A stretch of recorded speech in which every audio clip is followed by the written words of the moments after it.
Estamos de volta com o Sport Center e agora mostrando esse empate entre Vasco e Ceará, 2-2. Professor, resultado justo? Olha, Lili, durante todo esse jogo, o Vasco nunca passou a segurança de estar dominando da maneira que a gente esperava, a não ser nos 10 primeiros minutos do primeiro e do segundo tempo. Fez 1-0 ali com o Felipe Coutinho, no dia do 100º jogo dele pelo Vasco. A defesa falha em uma saidinha, a galera pega no pé do Matheus Cucão, tanto que ele não volta para o segundo tempo. O Diniz tenta algumas alternativas, principalmente a ausência de um segundo volante de maior qualidade, que é o Tietê, esteve ausente hoje, esperam os vascaínos que ele esteja pronto para enfrentar o Flamengo. Depois o Vasco dá uma pinta de que talvez reaja com essa cabeçada do Felipe Coutinho na trave, né? Que o Bruno também joga para a trave, importante a presença do goleiro do Ceará. No fim do primeiro tempo, se não é o Léo Jardim, o Vasco poderia ter se complicado.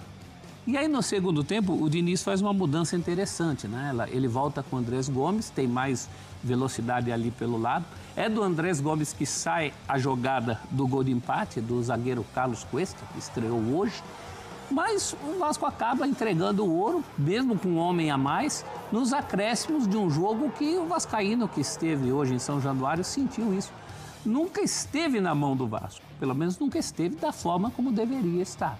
Então o time acabou pagando por isso e pagando caro, viu, Lili? A gente via aqui antes como seria a classificação com esses 3 pontos, né? E agora com um ponto só, é uma diferença grande, o Vasco vai ter que continuar remando. E como eu falei do destaque inicial, não ganha em casa, né? Para um time que quer sair da zona de rebaixamento, não ganhar em seus domínios, a única vitória do Diniz pelo Vasco nesse retorno foi contra o Fortaleza, em maio. É muito tempo para quem está nessa situação em que o Vasco se encontra. Foi um empate frustrante para o torcedor vascaíno, mas não surpreendente para quem viu o jogo, porque o Vasco alternou momentos de muito risco durante toda a partida.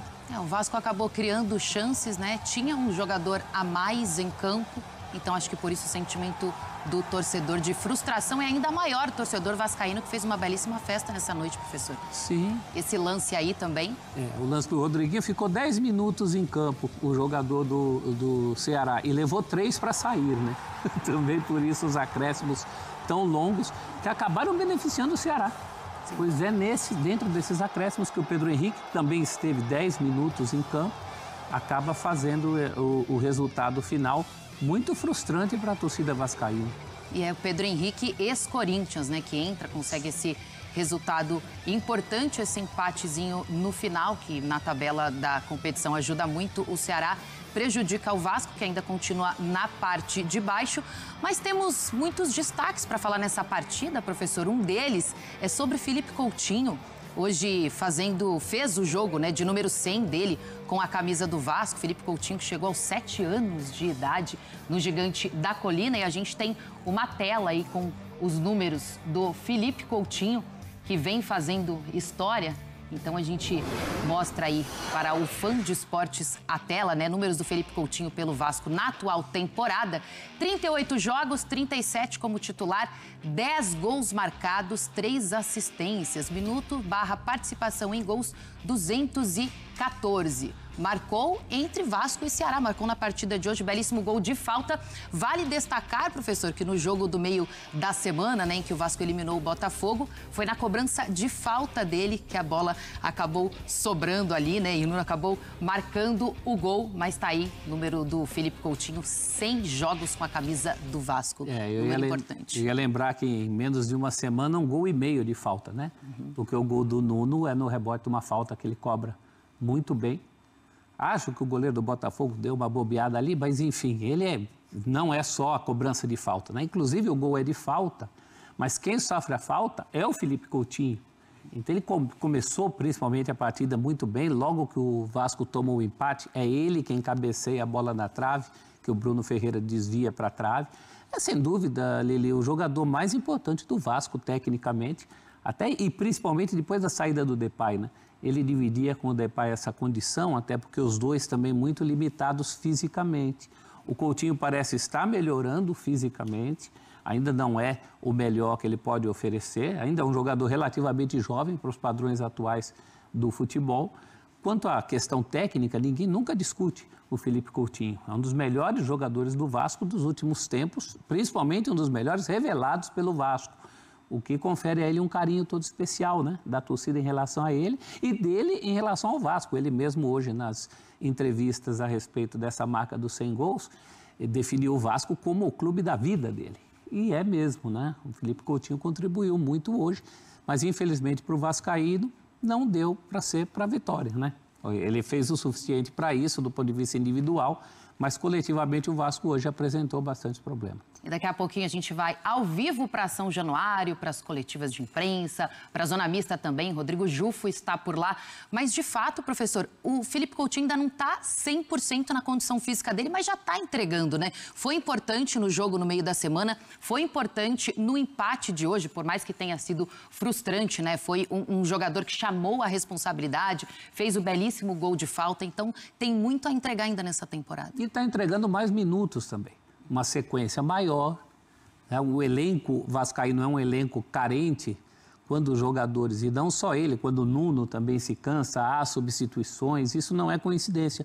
O Vasco cai muito de produção porque os seus reservas não são à altura do seu time titular. E dentro desses titulares, o Felipe Coutinho é aquele que você mais se ressente quando ele não pode fazer um jogo inteiro. Dificilmente faz um jogo inteiro, mas tem entregado mais minutos e também mais qualidade de jogo para esse time do Vasco.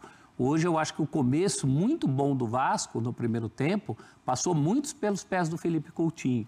Faltou alguém talvez mais próximo dele hoje. No segundo tempo, o Diniz tentou fazer com que o Nuno fosse esse homem, trazendo ele para mais perto do Felipe Coutinho. O resultado final não foi aquele que o vascaíno esperava, mas do ponto de vista do Felipe, esse jogo ele fez um jogo sem a altura do ídolo vascaíno que ele é. Um jogador muito importante. Agora, professor, o que acontece com o Vasco, né? Jogando em casa, a torcida faz uma belíssima festa e você começou o programa falando sobre a dificuldade de ganhar em casa. A gente tem uma tela aí com os números do Vasco. Ó, faz tempo. O Vasco nas últimas 6 partidas como mandante nesse Brasileirão.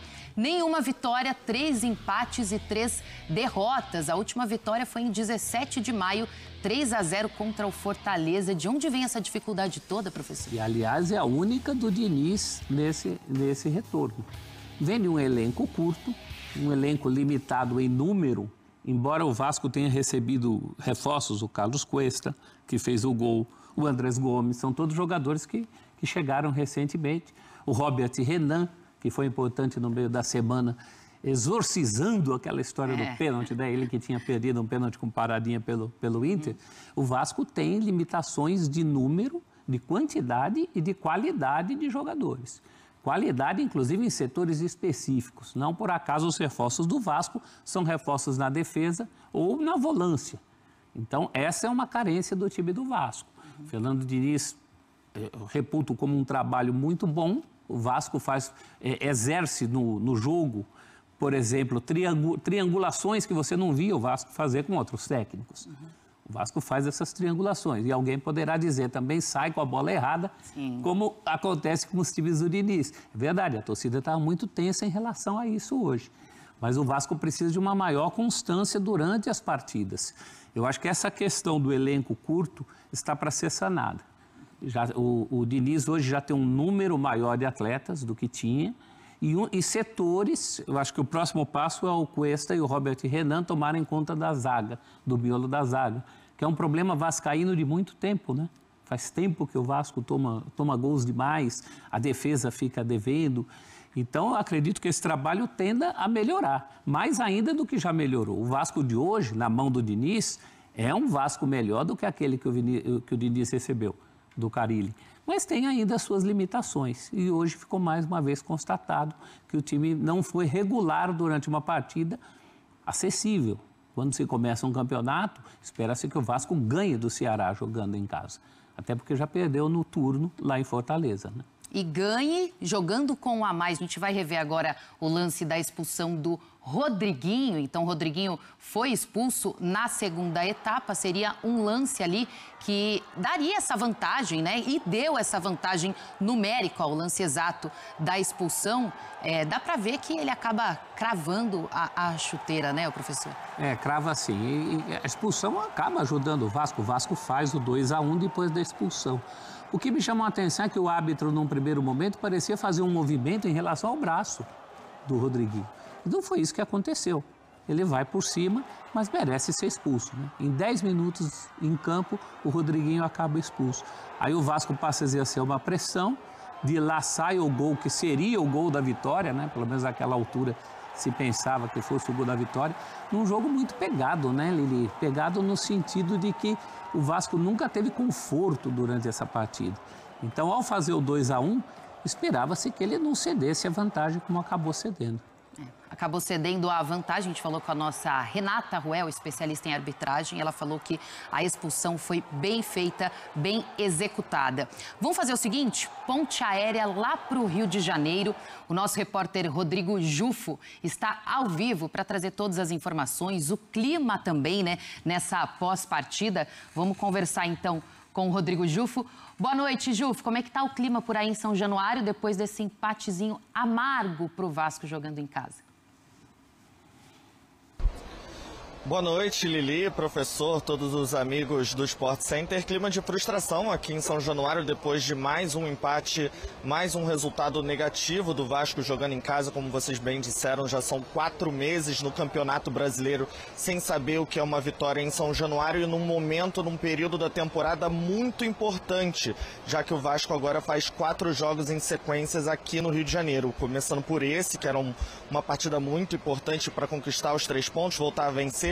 Depois, no próximo final de semana, um clássico contra o Flamengo e aí mais 2 partidas aqui em São Januário, Bahia e Cruzeiro. Então essa era uma sequência que o Fernando Diniz estava mirando muito para somar o máximo de pontos possíveis e descolar da zona de rebaixamento. O clima é de frustração, torcedores muito chateados com o gol no final sofrido. A defesa do Vasco vem sendo muito criticada ao longo da temporada e acaba nesse final com um jogador a mais sofrendo o gol e tomando o empate que deixa o Vasco na 15ª colocação, 1 ponto acima da zona de rebaixamento. Por Vitória tem uma partida a menos, mas mesmo assim não abre aqueles 3 pontos, uma margem maior, né? O Vasco iria 25 para ali nos 23 e o Ceará é uma equipe que vem fazendo um bom campeonato, está numa parte confortável da tabela, então era um adversário direto aí do Vasco para tentar subir algumas posições no Campeonato Brasileiro. O jogo teve duas facetas, né? No primeiro tempo, o grande personagem da noite foi o Matheus Carvalho, Cocão, volante que estava atuando na vaga do Tietê, que está machucado, o Jair também está fora da temporada. Ele acabou errando o passe que originou o gol do Ceará. E aí a torcida pegou muito no pé dele, ele também errou depois uma outra jogada que foi que o Pedro Raul bateu para a defesa do goleiro Léo Jardim, então ele estava sendo bastante vaiado, bastante criticado pela torcida. O estádio todo chegou a cantar para o Diniz tirar ele do time e aí foi sacado no intervalo. O Fernando Diniz voltou com uma equipe mais ofensiva. O Andrés Gomes, que é reforço para essa temporada, entrou na partida, teve um grande destaque, deu assistência para o gol do Cuesta. Enfim, o Vasco achou que ali naquele gol, com um jogador a mais, teria a partida controlada, teve algumas outras chances para ampliar, fazer o terceiro, acabou não acontecendo. E aí numa bola longa, numa dividida do Paulo Henrique, sobrou para o Pedro Henrique fazer o gol do Ceará, que decretou um empate. Estou aqui na zona mista, que é o lugar por onde os jogadores vão passar, não tem ninguém ainda confirmado que vai falar, a gente vai ver se algum atleta do Vasco fala sobre essa situação atual do time. Já são aí 4 meses sem vencer em São Januário pelo Brasileirão e agora mirar nessa próxima partida contra o Flamengo, um outro clássico muito importante, Lili. Tá bom, combinado, Jufo. Daqui a pouquinho a gente volta para São Januário, né? Vai começar a zona mista, tem as coletivas também, a gente volta daqui a pouquinho. Mas vamos ver agora como ficou a classificação do Campeonato Brasileiro depois dessa rodada. Lembrando que ainda não terminou, viu, professor? Sim. Amanhã tem Bahia contra o Cruzeiro, eles fecham a rodada às 8 horas da noite, mas a gente consegue ver nessa primeira parte da tabela o Flamengo com 50 pontos, Palmeiras 46, Cruzeiro vem terceiro com 44 e o Mirassol fecha o G4 com 38. O Mirassol só cai desse G4 se o Bahia vencer o Cruzeiro. Exatamente. Então, essa última rodada, esse último jogo dessa rodada, nessa segunda-feira, vai fazer a diferença. Vamos para a segunda parte da tabela, para a gente mostrar como ficou, né? E como ficou a situação também aí do Vasco. Vasco e Ceará. O Ceará em 11º com 27 pontos, então empatar fora de casa da forma que foi. Teve aquele gostinho de vitória, né? Internacional vem em seguida com 27 pontos também. Internacional que foi goleado pelo Palmeiras no Allianz Parque. Galo com 25, Grêmio 25 também. Aí o Vasco, 23 pontos. Então, tá aí, professor. O Vasco fica a 1 ponto do Z4. O vascaíno olha isso e fala, puxa, poderia estar bem melhor, né? Com esses 2 pontinhos que ele contava no papo antes do fim da partida. Principalmente se a gente considerar que o Vasco tem menos jogos em relação ao Vitória, né? O Vasco é da turma dos 22. Bem doído mesmo, esses 2 pontinhos perdidos. Aí, né? E o Sport lanterna com 11 pontos. Se é Vasco, tá na colina.